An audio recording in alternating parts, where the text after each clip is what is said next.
Farmacología pediátrica. La farmacología pediátrica es una ciencia que estudia los fármacos usados en pediatría y abarca aspectos relacionados con su acción, forma de administración, indicaciones terapéuticas y acciones tóxicas. Edad pediátrica. Los niños conforman una población única, con diferencias fisiológicas y de desarrollo definidas respecto a los adultos. Además, no son un grupo homogéneo, ya que estas mismas características son muy diferentes en distintos tramos de la edad pediátrica. Tenemos las siguientes edades. Neonatos. Es el recién nacido hasta la cuarta semana de vida. Lactante. Desde el mes de vida hasta los 2 años. Preescolar. Desde los 2 años hasta los 6 años. Escolar, desde los 6 años hasta los 12 años, y adolescente, desde los 12 años hasta los 18 años. Es importante conocer las propiedades farmacocinéticas que determinan el inicio, intensidad y la duración de la acción farmacológica, las cuales son absorción, distribución, metabolismo y excreción. En las primeras etapas de la vida, los cambios en el organismo son dinámicos y pueden no ser lineales. Estos cambios no permiten una estandarización de dosis y esta debe estar adecuada a la superficie corporal. Además, debemos conocer aspectos de los fármacos como su concentración y efecto. Absorción. La absorción de un fármaco hacia el organismo depende en gran medida de la vía de administración. En pediatría, la mayoría de los fármacos son administrados por vía oral, por lo que es necesario considerar cómo cambian distintos elementos de la absorción oral de acuerdo a la edad pediátrica. Cambios de edad dependientes relacionados a la absorción oral de medicamentos. Cambios en el pH intraluminal gástrico. En los primeros momentos después del nacimiento se produce falta de ácido clorhídrico, que mantiene el pH estomacal en rangos de 6 a 7. A medida que se van pasando los días, el pH va normalizándose. Vaciamiento gástrico más lento. El vaciamiento es errático y prolongado durante el periodo neonatal, alcanzando los valores del adulto a los 6 a 8 meses. En muchos casos, la velocidad de absorción de los medicamentos es más lenta en neonatos y lactantes que en niños más grandes. Esto quiere decir que para algunos medicamentos, mientras menor sea la edad, los tiempos necesarios para alcanzar los niveles plasmáticos máximos van a ser más extensos. Cambios en la flora bacteriana del intestino.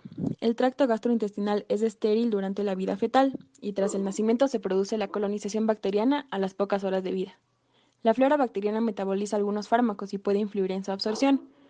Por ejemplo, los lactantes tienen problemas para biotransformar la digoxina a nivel intestinal, ya que su flora no está desarrollada completamente y recién en la adolescencia se alcanzan los niveles metabólicos de la.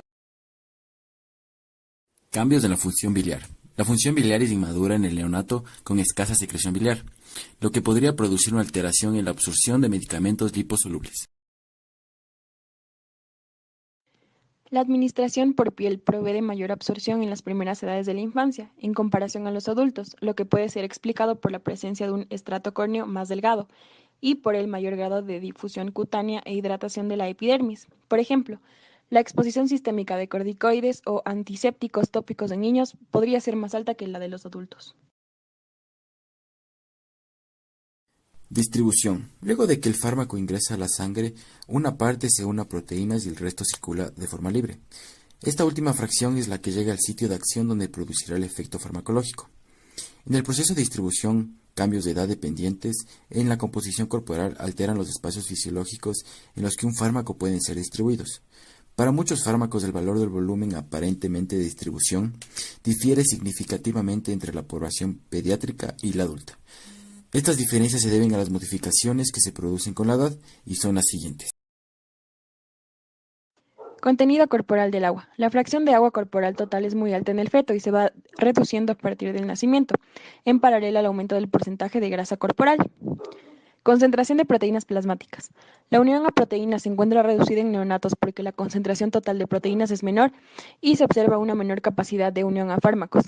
Esto se puede traducir en un aumento de volúmenes de distribución de los medicamentos con alta unión a proteínas y una reducción de concentraciones plasmáticas. Permeabilidad de las membranas. La barrera hematoencefálica que determina la distribución del fármaco en el cerebro se considera más permeable en recién nacidos que en niños mayores, lo que genera un espacio adicional para distribuirse.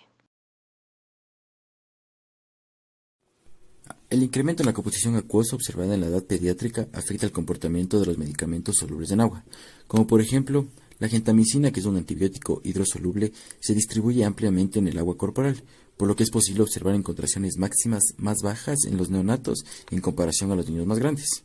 La situación se complica por variaciones propias del paciente en su balance hídrico, como por ejemplo en sepsis, lo que se traduce en alta variabilidad observada para las concentraciones máximas alcanzadas para el grupo de los aminoglucósidos.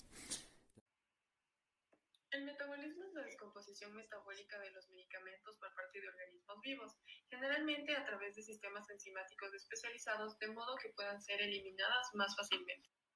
Los fármacos, para ser eliminados del organismo, deben ser transformados en compuestos más polares e hidrosolubles, los que llamamos metabolitos.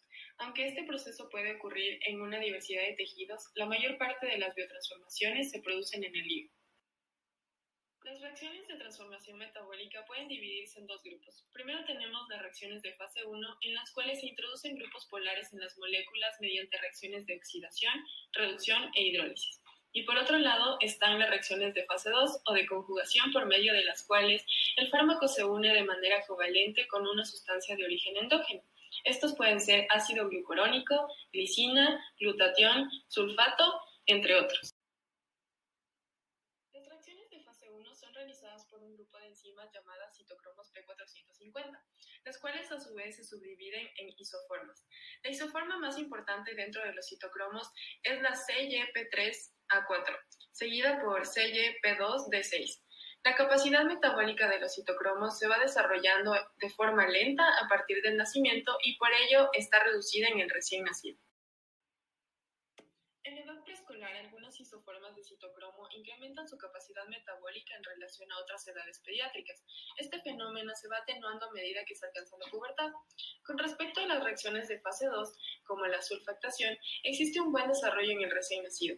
Sin embargo, las de conjugación con glucurónido alcanzan valores de adulto cerca de los 2 a 4. La excreción es una de las fases de la farmacocinética de un fármaco, entendida como la salida de los fármacos o sus metabolitos al exterior del organismo. Los fármacos deben ser eliminados del organismo, siendo el principal órgano excretor el riñón. En los procesos de eliminación de medicamentos juega un rol clave la filtración del medicamento a través del glomérulo y los procesos que ocurren en el túbulo, que son la reabsorción y la secreción. La maduración de la función renal es un proceso dinámico que comienza durante la organogénesis fetal y se completa en la infancia. La tasa de filtración glomerular y el flujo sanguíneo renal son más bajos en el recién nacido, en comparación a niños más grandes, y alcanzan los valores del adulto entre los 6 meses y el año de vida. Por esta razón, la capacidad de eliminación renal de medicamentos, que está relacionada con la capacidad de filtración glomerular, va a estar afectada en neonatos, sobre todo en los prematuros.